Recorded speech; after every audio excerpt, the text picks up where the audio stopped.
नमस्कार, मैं राजपाल खरोला एक बार पुनः आप सब लोगों के बीच में कोरोना अपडेट के साथ आज उपस्थित हुआ हूं और बहुत ही चिंता के विषय को लेकर के आपके बीच में आया हूं। बहुत चिंतित हूं, परेशान हूं और अपने आप को बीच बीच में कभी बड़ा लाचार सा महसूस कर रहा हूं कि मैं जो कर सकता था आज वो नहीं कर पा रहा हूं।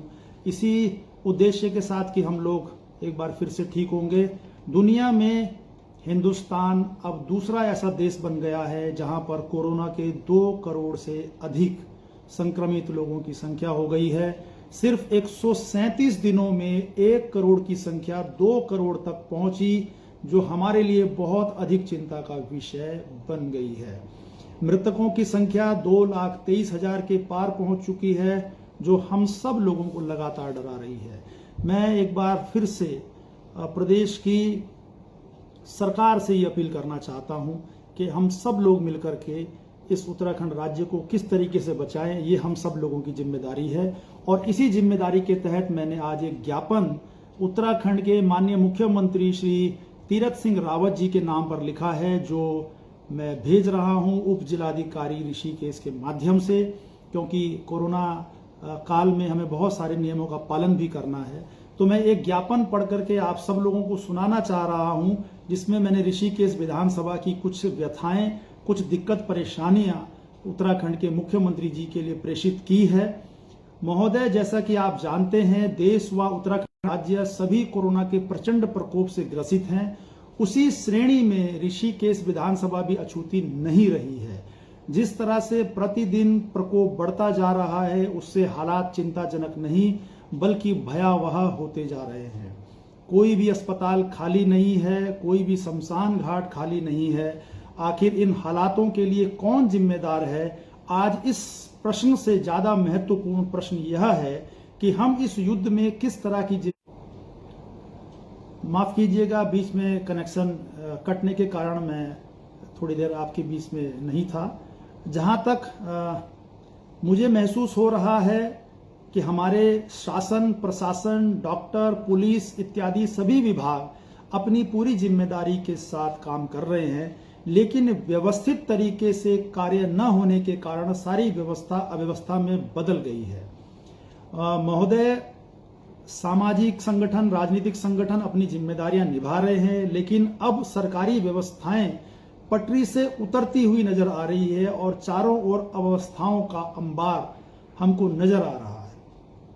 यही सही सूचनाएं और व्यवस्थाओं के अभाव में लोग घरों से अस्पताल में, यहां तक के एम्बुलेंस के अंदर ही अपनी जान से हाथ धो रहे हैं।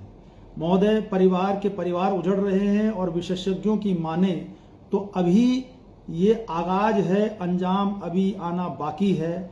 और यही भयावह स्थिति अगर बनी रही तो हम सब लोगों को इसका खामियाजा उठाना पड़ेगा। महोदय, परिस्थितियां और अधिक खराब ना हो, इसके लिए मैं आपसे कुछ सुझाव साझा कर रहा हूं, जिसमें ऋषिकेश विधानसभा क्षेत्र के लोगों को निश्चित ही राहत मिलेगी और क्षेत्र की मासूम जनता की जान बच सकेगी। वैसे तो यह जिम्मेदारी क्षेत्रीय विधायक जी की थी, लेकिन लगता है शायद आजकल वो कहीं क्वारंटीन हैं, जिस कारण वो कहीं नजर नहीं आ रहे हैं और अपनी जिम्मेदारियों का निर्वहन भी नहीं कर पा रहे हैं। महोदय, इन सुझावों में पहला सुझाव मैं आपके सामने रख रहा हूं। ऋषिकेश राजकीय अस्पताल में 120 बेड की व्यवस्था है, लेकिन सिर्फ 20 बेड ही कोरोना मरीजों के लिए रखे गए हैं। बाकी के 100 बेड हमारे खाली पड़े हैं, क्योंकि सरकार द्वारा ओपीडी बंद कर दी गई है। किसी भी सामान्य मरीज को कोई भी दाखिला नहीं मिल रहा है, जबकि इस वक्त हमको आवश्यकता है कि हम 120 बेड कोरोना के मरीजों के लिए बनाएं और सभी डॉक्टर्स की ड्यूटी कोरोना के इस आपातकाल में लगाएं। अगर हम 120 बेड ऑक्सीजन के साथ ऋषिकेश को दे देते हैं तो 120 बेड बहुत बड़ी राहत ऋषिकेश की जनता के लिए होगी। नंबर 2, ऋषिकेश राजकीय अस्पताल में 6 वेंटिलेटर थे, जिसमें से 5 वेंटिलेटर देहरादून भेज दिए गए हैं। ये अपने आप में बड़ा भारी एक प्रश्न है, ये क्यों हमारे साथ अत्याचार किया गया है? क्या ऋषिकेश की जनता के फेफड़े लोहे के बने हैं, जो ऋषिकेश की जनता को वेंटिलेटर की आवश्यकता नहीं है? और जो एक वेंटिलेटर बचा है उसे चलाने वाला टेक्नीशियन ऋषिकेश अस्पताल में नहीं है, तो वो भी एक बचा हुआ वेंटिलेटर भी किसी काम का नहीं है। महोदय 120 बेड में से 20 बेडों में अविलंब वेंटिलेटर लगा दिए जाएं, जिससे कि ऋषिकेश को एक बहुत बड़ी राहत मिलेगी। और उत्तराखंड में जो टेक्नीशियन रोजगार के लिए रोज विधानसभा के बाहर पुलिस की लाठी खाते हैं, उन्हें भी कुछ दिनों के लिए ही सही लेकिन रोजगार मिल जाएगा। महोदय सुझाव नंबर 3 यह है कि ऋषिकेश विधानसभा क्षेत्र के ग्रामीण क्षेत्र जैसे हरिपुर, रायवाला, छिद्दरवाला, श्यामपुर, खदरी, गुमानीवाला, बहुत सारे जो हमारी 16 ग्राम सभाएं हैं उनमें पंचायत भवनों के भवन सभी के पास है। अगर उन पंचायत भवन की व्यवस्था कर दें, जिसमें से बेड की व्यवस्था हम स्वयं करेंगे, हम एक जागरूक नागरिक होने के नाते इन पंचायत भवनों में बेड की व्यवस्था हम स्वयं करेंगे।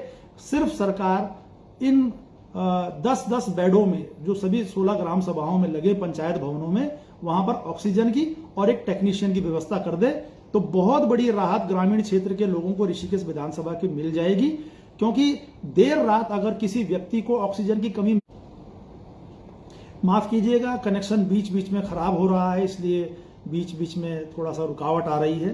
तो मैं कह रहा था कि जो हमारे ग्रामीण क्षेत्र हैं, दूरस्थ ग्रामीण क्षेत्र हैं, जो ऋषिकेश शहर से दूर हैं, एम्स अस्पताल, ऋषिकेश राजकीय अस्पताल से दूर हैं, उनके लिए पंचायत भवनों में अगर हम लोग 10-10 बेड की व्यवस्था कर दें सरकार की तरफ से, जिसमें बेड की व्यवस्था हम कर दें और सरकार ऑक्सीजन की व्यवस्था, टेक्नीशियन की व्यवस्था कर दे, तो बहुत बड़ी राहत हमारे ग्रामीण क्षेत्र के लोगों को मिल जाएगी। क्योंकि रात में जब किसी बुजुर्ग को या किसी माता बहन नौजवान साथी को ऑक्सीजन की आवश्यकता पड़ रही है तो उसके पास कोई ऑप्शन नहीं है ग्रामीण क्षेत्र के व्यक्ति के पास कि वो कहां जाए।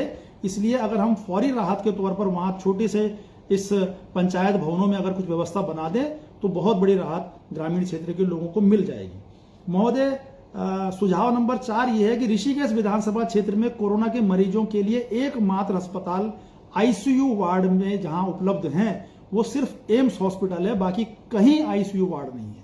जिस एम्स में 346 बेड ऑक्सीजन के हैं और 214 बेड आईसीयू के हैं। कुल 560 बेड एम्स अस्पताल में उपलब्ध हैं, जिसमें पूरा उत्तराखंड और पूरा पश्चिमी उत्तर प्रदेश भरा पड़ा है।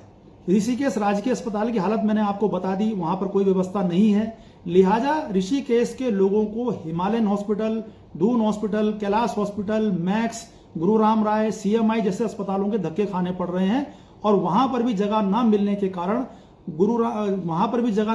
कारण वो मौत के मुंह में समा रहे हैं, जो बहुत ही ज्यादा अन्यायपूर्ण हमको इस वक्त लग रहा है। महोदय, जीवन सभी का कीमती है, चाहे वो उत्तर प्रदेश का ही हो, चाहे वो उत्तराखंड के किसी इलाके का हो, लेकिन ना तो उत्तर प्रदेश में ही और ना देहरादून के अस्पतालों में कोई कमी है। अकेले देहरादून में 2740 बेड उपलब्ध हैं। कमी है तो सिर्फ ऋषिकेश में। यहां की जनता की आशा की किरण सिर्फ एम्स अस्पताल है, जिसमें 214 आईसीयू बेड में अगर मुख्यमंत्री जी आप 50 बेड सिर्फ ऋषिकेश विधानसभा क्षेत्र के लोगों के लिए आरक्षित कर दें, क्योंकि ऋषिकेश में भी गंभीर मरीजों की कोई कमी नहीं है। यहां इतने गंभीर मरीज इस वक्त हैं कि उनको कुछ पता नहीं है कि उन्हें कहां जाना है और कहां उनको सुविधा मिलेगी।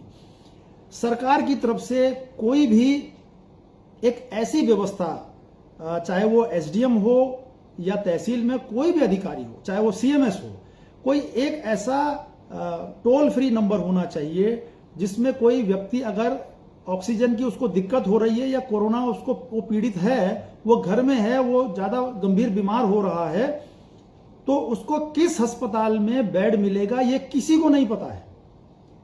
देर रात किसी की तबीयत खराब होती है, उसको आईसीयू का एक बेड चाहिए, वो पहले एम्स हॉस्पिटल जाएगा, 2-3 घंटे वहां खराब करेगा, फिर राजकीय अस्पताल ऋषिकेश में आएगा, वहां उसे कोई सुविधा नहीं मिलेगी, फिर वो जॉली ग्रांट हॉस्पिटल जाएगा, वहां उसको बेड नहीं मिलेगा, फिर वो कैलाश हॉस्पिटल जाएगा, फिर वो मैक्स जाएगा, फिर वो न जाने कहां कहां जाएगा, और अंत में हो ये रहा है कि वो व्यक्ति एम्बुलेंस में ही अपना दम तोड़ दे रहा है।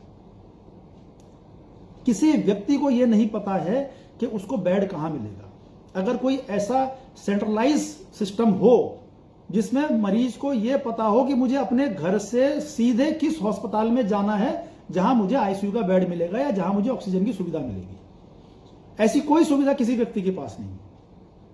तो मैं आपसे हाथ जोड़ करके मुख्यमंत्री जी ये प्रार्थना करता हूं कि कोई एक ऐसा टोल फ्री नंबर बताएं, कोई एक ऐसी व्यवस्था ऋषिकेश विधानसभा में बनाएं, चाहे वो एसडीएम कार्यालय हो, चाहे वो सीएमएस का कार्यालय हो ऋषिकेश अस्पताल में, जहां कोई भी व्यक्ति फोन करे और उसको ये पता लग जाए कि अब मुझे अपने घर से अगर कहीं किसी अस्पताल में बेड मिलेगा तो वो किस अस्पताल में मिलेगा, ऐसी कोई व्यवस्था बनाएं ताकि उसका समय खराब ना हो, उसकी जान रास्ते में न चली जाए।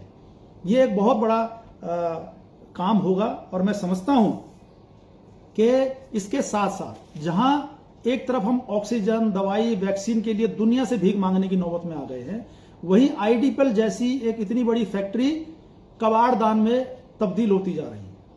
कृपया आईडीपीएल फैक्ट्री में ऑक्सीजन बनाएं, दवाएं बनाएं, वैक्सीन बनाएं, जिससे उत्तराखंड की आर्थिकी और देश में आम आदमियों की जान बचाई जा सके। ये मैं आपसे प्रार्थना करना चाहता हूं। इसी आशा और उम्मीद के साथ कि आप ऋषिकेश विधानसभा क्षेत्र के उन तमाम मासूम लोगों की जान की रक्षा करेंगे जो लगातार बड़ी आशा भरी निगाह से सरकार की तरफ देख रहे हैं और ये उम्मीद कर रहे हैं कि कहीं ना कहीं उनकी जान बच पाए। कभी कभी मैं अपने आप को बहुत लाचार महसूस कर रहा हूं। इतना मदद करने के बावजूद भी ऐसी स्थिति आ जा रही है कि किसी अस्पताल में ना तो कोई बेड है, ना ऑक्सीजन है, और उस वक्त खुद को यह महसूस हो रहा है कि मैं किसी की मदद नहीं कर पा रहा हूं, किसी के काम नहीं आ पा रहा हूं। ये मेरे लिए बहुत बड़ी चिंता का विषय है, मेरे लिए बहुत बड़े अपमान का विषय है। मैं उन तमाम लोगों से क्षमा चाहता हूं जिनकी मदद मैं नहीं कर पा रहा हूं व्यवस्था ना होने के कारण, लेकिन पूरी ताकत, पूरी उम्मीद के साथ कि मैं आप सब लोगों की मदद करूं, सब लोगों के साथ रहूं और पूरी ताकत के साथ आपकी जान बचाने का काम करूं, ऐसी ईश्वर मुझे शक्ति दे। इसी आशा और उम्मीद के साथ मैं आज उत्तराखंड के मुख्यमंत्री जी को ये ज्ञापन